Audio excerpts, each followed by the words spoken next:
For many people, keeping your shoes on in the comfort of your own home comes down to personal preference. However, there are legitimate reasons as to why footwear should be kept to outside use at all costs. And the majority of the arguments for removing them are completely disgusting. When it comes to taking your shoes off in your home or somebody else's, many of us have very specific rules. And while some see it as common courtesy to remove footwear, others might shudder at the mere thought of revealing their feet in front of other people. Meanwhile, those in favor of removing footwear when stepping into a house often cite hygiene issues as their main concern. After all, we spend our days treading on dirty sidewalks that can be covered in all manner of noxious nasties. And for some, the thought of dragging them into the safe haven of someone's home is almost too much bear. But on the other hand, those who choose to wear their shoes indoors may simply feel more comfortable with their footwear on. After all, they can hide all kinds of unpleasant sights, from unkempt toenails to holey socks. Furthermore, foot conditions like verrucas and athlete's foot remain safely away from view, and the topic is particularly controversial when it comes to the issue of wearing or taking off your shoes when visiting someone else's home. Indeed, in many instances, it is only polite to respect your host's wishes. However, some argue that it's rude to ask people to remove their footwear before they enter your house. In 2010, podiatrist Kate Milnes told Mail Online that having visitors leave their footwear at the door is likely to cause upset. She explained, asking people to remove their shoes is giving your guests unnecessary stress, as most people like to keep their feet hidden. It's more hygienic to make them keep their shoes on, especially if they are not wearing socks or tights. Furthermore, Milnes pointed out that some guests may have genuine health-related reasons that require them to keep their shoes on. She added, if people are elderly, it's more stressful as they might have tailor-made insoles in their shoes and feel uncomfortable standing and chatting without them. However, in the same Mail Online article, etiquette expert Jo Bryant added that guests should honor the wishes of those entertaining them. She said, it doesn't matter whether you like being asked to take your shoes off, it's a matter of respecting the host. Look for signals. If there is a pile of shoes in the hall, offer to remove yours. But Carrie may have had no reservations in removing her footwear if she'd been raised in Japan. Indeed, it is tradition in the country to take off your shoes before entering houses and many other indoor spaces. The custom began in the Heian period, which occurred from 794 to 1185. Back then, traditional sandals called zuri, and clogs known as jita, would often become covered in mud. As a result, it likely became practice to remove them in order to prevent homes getting dirty. This was of utmost importance, since it was commonplace to eat, sleep and sit on the ground, or perhaps on straw mats. Removing shoes is so common in Japanese culture that most homes feature a so-called genkin.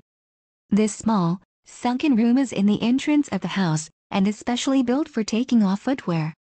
It often contains a jitabako, which is a small cupboard used for storing pairs of shoes, and if guests choose to place their shoes on the floor, it's custom to face them away from the house, pointing out towards the door. When visitors step up out of the genkin, they should change into a pair of slippers, which are often stored on a rack. These are the only items of footwear to be worn inside, but they come with a special set of rules. If, while inside, a guest encounters a tatami, a traditional straw mat, they should take off their slippers before walking onto it. That's because only bare feet or socks are allowed on these surfaces. Similarly, some hosts may request guests to wear another set of slippers in the bathroom, and only there, for hygiene reasons. Meanwhile, the Japanese are so strict on their no shoes indoors policy that the custom stretches beyond the confines of the home. Students must remove their footwear at school, and worshippers at temples and shrines do the same. Some restaurants may even ask diners to leave their shoes at the door, and traditional inns and hot spring spas are also sometimes footwear-free. But while Japan might have some fairly strict rules regarding the wearing of footwear indoors, the country is not alone in its aversion to shoes in certain scenarios. In Thailand, for instance, visitors must remove footwear in temples and homes. And in Arab culture, showing the sole of your shoe is considered an insult. So are these nations and cultures onto something? And is wearing shoes inside the home an unnecessary way to introduce unwanted grime and germs into an otherwise clean environment? Yes, it is, according to scientists from the University of Arizona, the University of Houston and England's Nottingham Trent University. Indeed, according to a 2008 study carried out by Dr. Charles Gerba, a microbiologist from the University of Arizona, wearing shoes indoors can expose your home to swarms of dangerous bacteria. That's because our footwear can carry lots of nasty germs. In fact, Gerba and his team found 421,000 units of bacteria on the exterior of the shoes they tested and nearly 3,000 on the inside. In the study, which scientists carried out in conjunction with footwear brand Rockport, they discovered strains of bacteria which included Escherichia coli. The pathogen can cause meningitis, diarrheal disease and urinary and intestinal tract infections. As such, it's not the kind of thing you want present in your home. Another bacteria found on the shoes tested in the study was Klebsiella pneumonia. This can cause infections of the bloodstream and wounds as well as pneumonia. Scientists also found Serratia falciparum, which can sometimes cause wound and respiratory tract infections. And the transfer rate between all the discovered bacteria to previously uncontaminated tiles was a worrying 90 to 99%. Speaking on the findings of the study, Gerba speculated on the grim origins of the bacteria found on footwear. He told the Sari Science website, the common occurrence of coliform and E. coli bacteria on the outside of the shoes indicates frequent contact with fecal material. This most likely originates from floors in public restrooms or contact with animal fecal material outdoors. Worryingly, Gerba added that germs can travel far on our feet. And this makes it easy for us to unwittingly carry dangerous bacteria inside. He continued, our study also indicated that bacteria can be tracked by shoes over a long distance into your home or personal space after the shoes were contaminated with bacteria. But amid the horrifying revelations, Gerba and his team did have some good news. That's because they found that washing the shoes used in their study on a relatively cool cycle with detergent could reduce bacterium numbers by up to 99%. However, it may be easier to simply remove footwear at the door to prevent introducing harmful bugs into your home. That way, you eliminate the need to wash your shoes on a regular basis. Meanwhile, research carried out by the University of Houston found equally worrying results. In a study which took place between 2013 and 2015, scientists at the university's College of Pharmacy looked into the prevalence of Clostridium difficile across 2,500 collected samples. And their findings were astounding. The study found that positive results for Clostridium difficile on more than a quarter of the shoe soles tested. The finding was particularly worrying as the bacteria, sometimes known as C. diff, can produce a number of toxins. The most worrying of these can cause diarrhea and pseudomembranous colitis, a sometimes deadly inflammation of the colon. Clostridium difficile is found in fecal matter and is transmitted to humans orally. Indeed, a 2015 study by the Centers for Disease Control and Prevention, CDC, found that an estimated 500,000 Americans contracted Clostridioides difficile in 2011. Out of them, 29,000 died as a result. The research estimated that 40% of C. diff cases started in community healthcare settings like nursing homes and nearly a quarter originated in hospitals. And Clostridium difficile isn't the only bacteria that originates from feces which can be detrimental to health.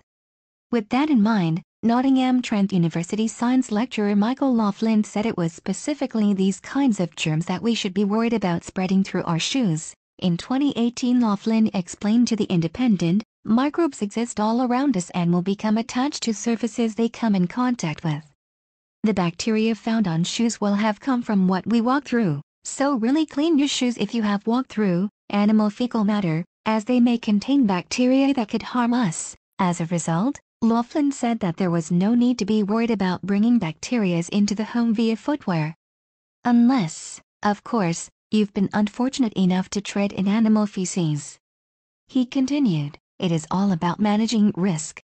And the risk posed by bacteria on the soles of shoes is very low. And Dr. Charles Gerba from the University of Arizona study agreed that people should be most concerned about dragging excrement into their homes via their shoes. The scientists claim that it's easy to come into contact with animal or human poop.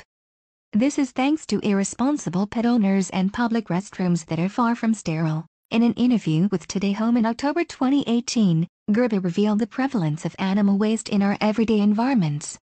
He explained, if you wear shoes for more than a month, 93% will have fecal bacteria on the bottom of them. We found E. coli too. Gerba added that wearing shoes indoors could easily transfer dangerous bacteria into our homes. That poses a particular problem when there's young children in the household. That's because they are prone to putting items into their mouths. However, Gerba pointed out that the presence of various germs could affect people of all ages. Speaking to Today Home, Gerba explained, shoes make microorganisms fairly mobile, and you're tracking that all around the house. Footwear with treads are particularly effective in spreading germs, pollen and mold, as they can linger in the crevices. Gerba added, if you're immunocompromised or have allergy issues, it's a good idea to take your shoes off, and colleague Jonathan Sexton, a laboratory manager at the University of Arizona, echoed Gerba's conclusions. In an interview with the Wall Street Journal, he commented on how shoes pick up dirt and grime each time we wear them. He said, essentially, when you wear your shoes in a house, you are bringing in everything you stepped in during the day. However, if you still don't want to take your shoes off, Gerba suggests choosing your flooring wisely. Carpets, for instance, harbor mold and bacteria, which can build up as time goes on. He told Today Home, a hard floor is easier to clean and disinfect. Meanwhile, washing shoes according to their instructions remains one of the most effective ways to reduce bacteria, Gerba continued. However, that seems like a lot of effort just to be able to wear them inside the house. So it might help to invest in an antimicrobial doormat if you want to keep your shoes on indoors. These specialist mats contain antibacterial additives, which destroy germs and bacteria and therefore prevent them from entering your home. The doormats stop germs from spreading and can also neutralize odors. Moreover, they are particularly effective in care environments like hospital and care homes, where potentially dangerous pathogens are more prevalent. So no matter what side of the fence you sit on when it comes to keeping your shoes on, or taking them off, when you get home, there are ways of ensuring the germs you pick up outside stay there. However, if you want to be completely sure you're not dragging any nasties into your beloved abode, it's probably best to simply leave them by the door.